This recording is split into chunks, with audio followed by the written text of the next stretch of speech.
જે ખેડૂતોએ ઓપનર લઈ લીધું છે એવા ખેડૂતોને તમે ના પાડી દો છો અને એના કારણે એ ખેડૂતોને બિચારાને મળેલી સબસિડી રદ અને છેલ્લા 2 વર્ષથી સતત અમે રજૂઆત કરીએ છીએ.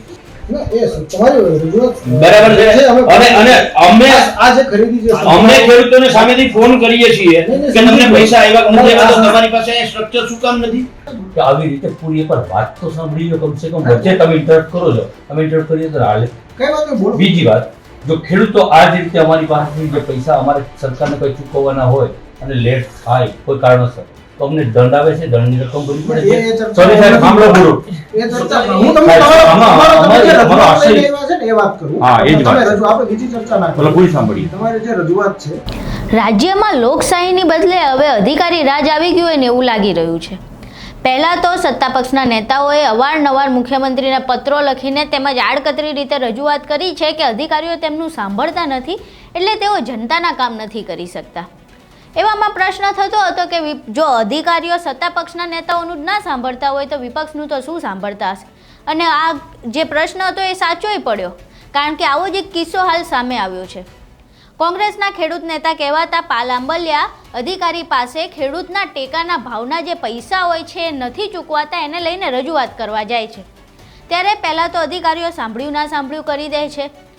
બાદમાં પાલ આંબલિયા આ વિશે વધારે રજૂઆત કરે છે અને માહોલ થોડો ગરમાય છે.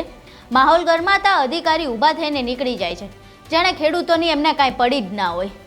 પહેલાં તો અહીં સમગ્ર ઘટના જોઈએ જેમાં પાલ આંબલિયા અને અધિકારીની સામે રકઝક થાય છે અને બાદમાં જે અધિકારી છે નફટાઈ કરીને ત્યાંથી નીકળી જાય છે, જાણે ખેડૂતો તો આલી મવાલી છે ને એમની કાંઈ પડી જ નથી, એમને ટેકાના ભાવ મળે તોય શું, ના મળે તોય શું. અહીં જુઓ સમગ્ર દ્રશ્ય શું છે. લગભગ 1800 જેટલા ખેડૂતો છે, આ એની યાદી છે.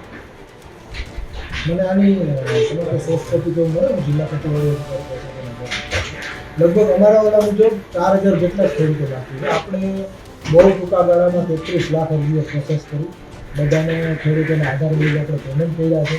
જે લોકોના આધાર કાર્ડમાં કે વિસંગતતા હોય, બેંક એકાઉન્ટ ડિટેલ્સમાં વિસંગતતા હોય, એવું કંઈ હોય એની સ્ક્રુટિની ચાલે છે એટલે કદાચ એવા કેસીસ થશે. નહીં, પણ તો તાત્કાલિક એમને 3400 ખેડૂતો તમે એમ કહો છો કે આખા ગુજરાતમાં બાકી છે, બરાબર? તો 1800 તો મારા દ્વારકા જિલ્લામાં એકલામાં છે. 3400 ને 4000 તો એ આંકડો દરરોજ બદલતો હોય, કેમ કે ઘણાની ધારો કે ડોક્યુમેન્ટ આપ્યા એમાં એમના કંઈક સુધારો હોય, પૂરતા માટે પાછા સુધારો હોય, લિંકેજ ના હોય, એવા ટેકનિકલ ઇસ્યુઝ હોય એના લીધે ક્યારેક પ્રશ્ન થયો હોય. પણ આપણે તાત્કાલિક એને અમે વિધિન વીકમાં પૂરું થાય એના માટે અમે મારા ઘર તો બહુ સીમિત સાધનો છે. સમજી ગયો, સમજી ગયો. બાકી છે અમે ના નથી પાડતા, હશે હું ચેક કરાવું. મારી પાસે સીમિત સાધનો છે, તેમ છતાંય હું જાહેરાત કરું કે જે ખેડૂતોને પૈસા ના મળ્યા હોય એવા ખેડૂતો અમારો સંપર્ક કરે. એ ખેડૂતોને અમે ખેતીવાડી અધિકારી પછી અમે એ ખેડૂતને સામેથી ફોન કરીને પૂછીએ કે ભાઈ પૈસા આવ્યા કે નથી આવ્યા. તો આપણી પાસે તો આખી સરકાર છે, તો આ 4000 ખેડૂતોને ફોન કરવા બરાબર છે, કઈ અઘરું નથી. એ અમે સંપર્ક કરી બરાબર. તમે સમજો 33 લાખ ખેડૂતોને આપણે 1 થી 1.5 મહિનામાં ચૂકવણું કર્યું છે. બહુ નાનો આંકડો છે, આપણે એને જેટલું જલ્દી બને એટલું આપણે. તમને લાગે છે નાનો આંકડો છે, પણ જે ખેડૂતોને નથી મળ્યા પૈસા એના માટે આ પૈસા બહુ ખૂબ કિંમતી છે. બધાને સંપર્ક કરાય તાત્કાલિક, એના કોઈ પણ ડોક્યુમેન્ટમાં પૂર્તતા હશે, હા, એને લીધે બાકી છે. બધાને આપણે માર્ગદર્શન આપીએ. આ ડોક્યુમેન્ટની પૂર્તતાની વાત કરો, માની લ્યો કે મને આ પૈસા મળી ગયા, હું મારા વ્યક્તિગત મારા ખાતાની વાત કરું, મને આ પૈસા મળી ગયા, બરાબર છે? આ પૈસા મળી ગયા આપણે જરૂર ચર્ચા કરીએ છીએ, પણ આપણે ક્યાં ખોટી ચર્ચા કરીએ છીએ? મેં તમને કીધું પ્રોબ્લેમનું સોલ્યુશન એ જ છે. પણ એમની સાથે હું જે ડોક્યુમેન્ટ આવ્યા એમાં કંઈક પૂર્તતા હોય તો પૂર્તતા તો ચકાસવી પડે. એમાં કંઈક ખૂટ અધુરાશ છે, એમાં કંઈક વિગતો લેવાની છે, ખેડૂત ખાતેદારની વિગતો ચકાસવાની છે, આધાર કાર્ડ લિંકેજ છે, બેંક એકાઉન્ટની વિગતો છે, એ ચકાસીને એને ચૂકવણું થઈ જશે બહુ જલ્દી. પણ સાહેબ હું તમને જે બહુ જલ્દી કરી છે, હું તમને મારો દાખલો આપું છું. એટલે આપણે એમાં સમજી ગયો તમારી વાત તમે આપણે તાત્કાલિક એને અમે પ્રોસેસ અરે હું તમને હવે એના ઉપરથી બીજી વાત કરું. મને આના પૈસા મળી ગયા, મારી બેંક ડિટેલ ને બધું સરકાર પાસે હતું, બરાબર છે? મેં જ્યારે આ ભર્યું ફોર્મ ત્યારે મેં મારી બેંક ડિટેલ આપી હતી. એવી જ રીતે ટેકાનું મેં ફોર્મ ભર્યું ત્યારે મેં બેંક ડિટેલ આપી હતી. બેંકમાં ઘણીવાર એવું હોય આપણને એને ડોરમન્ટ એકાઉન્ટ હોય, એના કેવાયસી ક્લિયરન્સ ના હોય, ખેડૂતને ખ્યાલ પણ ના હોય બેંકમાં એમને કેવાયસી ડોક્યુમેન્ટ સબમિટ અરે કરવા પણ પડે, એનું હું એ જ સમજાવું છું. એ પ્રોસેસ ચાલુ છે. અરે એ જ સમજાવું છું. મને આમાં પૈસા મળી ગયા સેમ એકાઉન્ટમાં, બરાબર છે, એટલે મારા ડોક્યુમેન્ટ ક્લિયર હતા એટલે જ મળ્યો. ને એ કેસ ટુ કેસ જોવું પડે. જનરલ બરાબર છે. ચર્ચા ના કરવી. મને હું સમજી ગયો મને તમારે. ટેકાના પૈસા નથી મળ્યા. નહીં, હું સમજી ગયો, એ કેસ ટુ કેસ જોવું પડે, એ જનરલ ચર્ચા. બરાબર છે. પણ જે બાકી છે મને- એના સાહેબ, તાત્કાલિક મને બરાબર છે, મને ટેકાના ભાવે એમ કહે છે કે તમારું આધાર કાર્ડ લિંક નથી, એટલે હું આધાર કાર્ડ લિંક કરાવું છું. મારી વાત સમજી સમજો. ગયો પાલભાઈ. બરાબર છે. સમજી ગયો. હું આધાર કાર્ડ, મારી વાત તો સાંભળો તમે. હું આધાર કાર્ડ લિંક કરાવવા ગયો, 1 વાર ગયો, 2 વાર ગયો, 5 વાર ગયો, 10 વખત બેંકે ગયો, મારું બધું ક્લિયર છે. તેમ છતાંય મને મારા દ્વારકા જિલ્લામાં ટેકાના ભાવે પૈસા ના મળ્યા હોય એવા ખેડૂતો તમે આ દિવસો જો, 57 દિવસ, 64 દિવસ, 92 એ અમને દિવસ, detail 81 આપી દો ને, એ દિવસ. detail આપી સાહેબ, દો. આ ડિટેલ મારે તમને અને આપવાની. એ નાફેડ અને NCCF જે સંસ્થાઓ છે એ payment એમની પાસે છે. તમે માંગો ને. હા, અમે એમની પાસે વિગતો માંગી લઈએ અને એમને સૂચના પણ આપી દઈએ, તાત્કાલિક પેમેન્ટ થાય. બરાબર છે. આ જે છે સાહેબ, તમે મારી પાસેથી ડિટેલ માંગો. ચલો, આ 5000 ખેડૂતો દ્વારકાના આપ્યા, અમારી પાસે સોફ્ટ કોપી છે, હું પ્રિન્ટ કાઢી લઈશ. અમે અને આ સંસ્થાઓને તમારી પાસે નથી એટલે સરકારને અમે મદદ કરીએ નહીં, અમારી પાસે છીએ. બધી બરાબર છે. વિગતો છે અને આમાં જે ડોક્યુમેન્ટમાં અધુરાશ કે પૂર્તતા હશે તાત્કાલિક પૂર્ણ આવી, કરી અહીંયા. એનો ચૂકવણું થાય એના માટે અમે સૂચના આપીએ મોડી છે છીએ. ને? અને જે નાફેડ કે NCCF કે જે સંસ્થાઓ છે તે ટેકાના ભાવે એમને બસ ચાલુ આવી ગઈ. કરવાનું છે અને એમને પણ વાત કરીએ છીએ. સાહેબ, રાજ્યના કૃષિ મંત્રીએ 7 દિવસમાં પૈસા આપવાની વાત કરી. હું એ બરાબર છે. 5000 જેના ખેડૂતો માત્ર document દ્વારકા જિલ્લામાં પ્રશ્ન request છે, કરું સાહેબ. documentમાં પ્રશ્ન રિક્વેસ્ટ કરું છું એ જે અમારા પ્રતિનિધિ ખેડૂતોના અત્યારે જે વાત મૂકી રહ્યા છે અમારા માટે આપણે આ વખતે ટેકાના ભાવ ઊંઘાડીએ જ વાત નહીં, વચ્ચે એટલે જ રોકવું હા, પડે. પ્લીઝ સોરી, રોકવું છું. ના, ના, કે આવી રીતે પૂરી એકવાર વાત તો સાંભળી લો કમસે કમ. વચ્ચે તમે ઇન્ટરપ્ટ કરો છો, અમે ઇન્ટરપ્ટ કરીએ તો હાલે. કઈ વાત નહીં, બોલો. બીજી વાત, જો ખેડૂતો આ જ રીતે અમારી પાસેથી જે પૈસા અમારે સરકારને કોઈ ચૂકવવાના હોય અને લેટ થાય કોઈ કારણોસર, તો અમને દંડ આવે છે, દંડની રકમ ભરવી પડે એ છે. ચર્ચા સોરી સાહેબ, સાંભળો પૂરું. એ ચર્ચા હું તમને સાહેબ, તમારો તમે જે અમારો રજૂઆત આશય- લઈને આવ્યા છે ને એ વાત કરું. હા, એ જ વાત તમે છે. આપણે બીજી ચર્ચા ના બોલો, કરો. પૂરી સાંભળીએ. તમારી જે રજૂઆત છે, રજૂઆત મુજબ જે ખેડૂતો બાકી હશે એના ડોક્યુમેન્ટમાં કઈ અધુરાશ હશે, કેમ કે આપણે સમજો આપણે આ વખતે 10 લાખ ખેડૂતોનું રજીસ્ટ્રેશન હતું, 8 લાખ ખેડૂતો ખરીદી એ માટે સમય એમને આપેલો છે, બધાની ખરીદી આપણે સમયસર કરી, ચૂકવણો પણ થઈ ગયા. જે હવે થોડો ઘણો ખેડૂતો બાકી છે એના પણ કઈ ડોક્યુમેન્ટ કે એના પણ કોઈ અધુરાશ હશે તો એના કારણે પૂર્તતામાં હશે, એ પૂર્તતા વહેલી તકે આપણે PMC solve કરી. એક્ટ અમે માલ તો ચોખ્ખો દઈએ છીએ. વહેલી તકે આપણે બીજી દઈએ ચર્ચા ના કરીએ, જે ચૂકવણી બાકી પૈસા છે. પૈસા જોઈએ અમને ચોવીસ કલાક. સવાલ જ નથી. અને આપણે તમારી રજૂઆત સાથે સહમત. જે અમે ડોક્યુમેન્ટમાં કંઈ પણ અધુરાશ હશે, માનનીય રાજપૂતજી, તાત્કાલિક એની સોલ્યુશન કરી અને માનનીય ચૂકવણું થાય આપણે. રાજપૂતજી, આ જે છે આ ખેડૂતોના પૈસા અમારા જે બાકી રહી ગયા છે ને એ ડોક્યુમેન્ટના કારણે નથી. ના, દેવભૂમિ દ્વારકામાં 3000 જેટલા ખેડૂતો બાકી છે. બરાબર અને છે. અમે જે નહીં, રાજ્ય સંસ્થા સાંભળો, છે, એ ડોક્યુમેન્ટના કારણે નથી. જે WHR રિસિપ્ટ જે બનાવે છે, હા, વેરહાઉસ હું એ જ રિસિપ્ટ, કહું છું. બરાબર છે, અમે મગફળી વેચી દીધી, અમને તમે બિલ આપી દીધું, બરાબર છે, બિલ આવ્યા પછી તમે એક તો 15 દિવસે અહીંયાથી મગફળી ઉપાડો. મારી વાત સાંભળો, મારી વાત પહેલા complete કરી લો. આપો ને. 15 દિવસે તમે ટેકાના કેન્દ્ર ઉપરથી મગફળી ઉપાડી એટલે 15 દિવસ સુધી પહેલા તો WHR ન બને, કારણ કે ગોડાઉનમાં જાય પછી બને. ગોડાઉનમાં જ્યારે આ WHR જ્યારે રિસિપ્ટ ઓનલાઈન એપ્લિકેશનમાં નાખવાની હતી, બરાબર છે, ત્યારે નાફેડ નાખશે કે આ સંચાલકો નાખશે, એના વચ્ચે મોટી રામાયણ થઈ. ના, એવો પ્રશ્ન અરે, આ જે ખેડૂતો બાકી છે ને, હા, હું તમને કહું. આ બધા ખેડૂતો બાકી છે ને, 26, 27, 28, 29, 4 દિવસના જે ખેડૂતો છે, બરાબર છે, મોટા ભાગના આ 4 દિવસના ખેડૂતો જે છે એ ખેડૂતો છે, બરાબર છે. બીજું, એમાં 1-2 મંડળીઓ એવી છે કે જેણે મગફળીમાં બદલો માર્યો હતો, બરાબર છે. મારે એનો વિડીયો જોતો હોય તો હું તમને આપું. કોઈ વાંધો નહીં, આપણે એમાં ના મારી નહીં, તમે મારી વાત સાંભળો, મારી વાત સાંભળો. એ બદલો જે માર્યો છે, બરાબર છે, એ માલ ત્યાંથી રિટર્ન થયો છે. નહીં, આપણે એક બે વાત કરીએ. આપણે હું સમજુ. અરે અરે વિડીયો આપું તમને. કોઈ વાંધો નહીં, આપજો, આપણે એ પણ check કરીએ. બરાબર છે, એના કારણે સાહેબ મારી વાત સાંભળો તો ના ભોગવો. અમને રોટલાથી મતલબ છે, ટપાકાથી નથી. તમારી WHR રિસિપ્ટ અપલોડ થઈ નથી થઈ, અમને 7 દિવસમાં પૈસા. સાહેબ, આજે અમને કેવડું નુકસાન છે.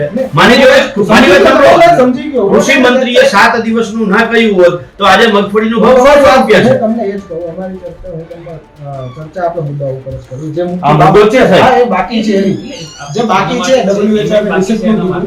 દર વર્ષે આપણે 10 લાખ મેટ્રિક ટનની આસપાસ 12 લાખ મેટ્રિક ટનની આસપાસ ખરીદી. આ વર્ષે આપણે રેકોર્ડ બ્રેક 18 લાખ મેટ્રિક ટનની ખરીદી કરી હા. ખેડૂતોની. એટલે જે WHR રિસીપ્ટ એટલે છે, ગોડાઉનમાંથી generate થાય. મારી વાત- ગોડાઉનો નહીં, સાંભળો મારી વાત, સાંભળી તો લો, મારી વાત હા બોલો 18 લાખ મેટ્રિક ટનની આપણે ખરીદી કરી.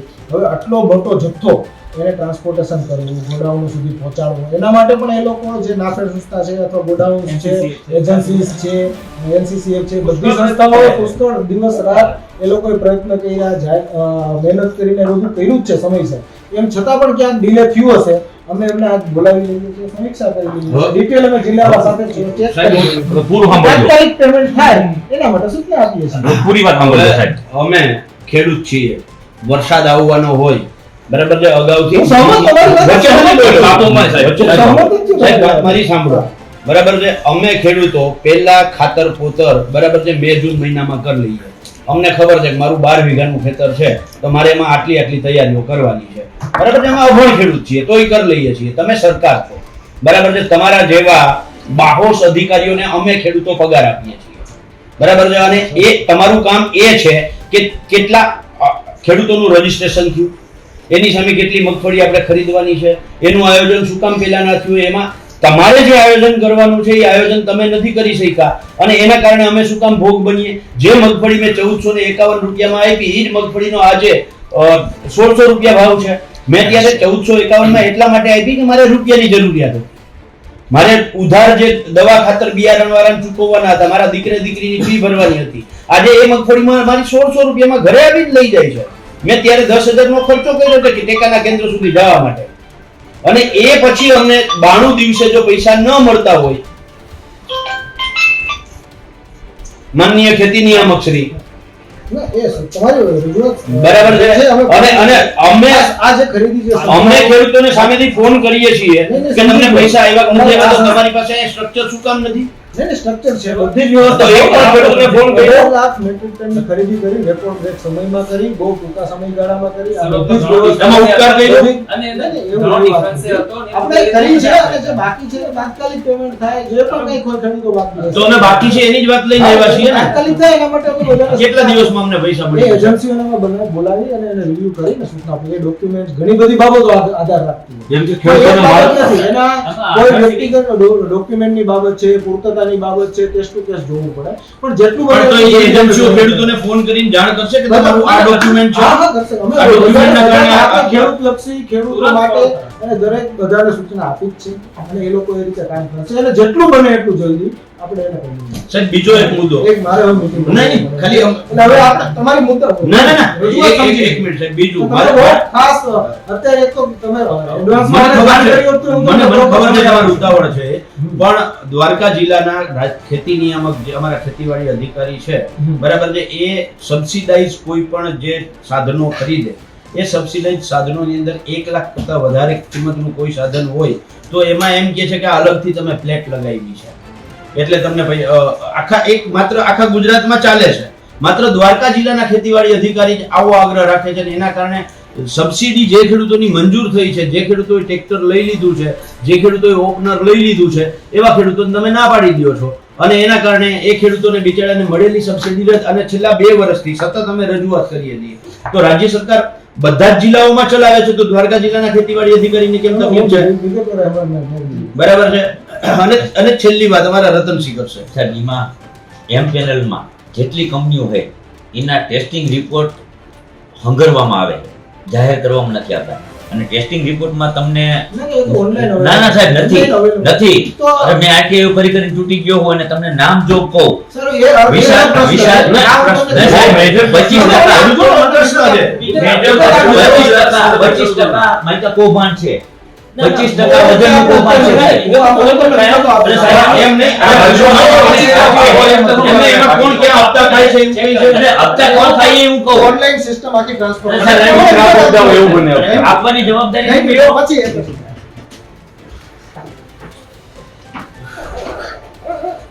હવે આ સમગ્ર દ્રશ્ય જોયા બાદ તો એવું જ લાગી રહ્યું છે કે જાણે હવે આપણે લોકશાહી મૂકીને રાજ્યમાં અધિકારી રાજ તરફ આવી ગયા છે. તમારું આ સમગ્ર મામલે શું માનવું છે અમને કોમેન્ટ બોક્સમાં જરૂર જણાવજો.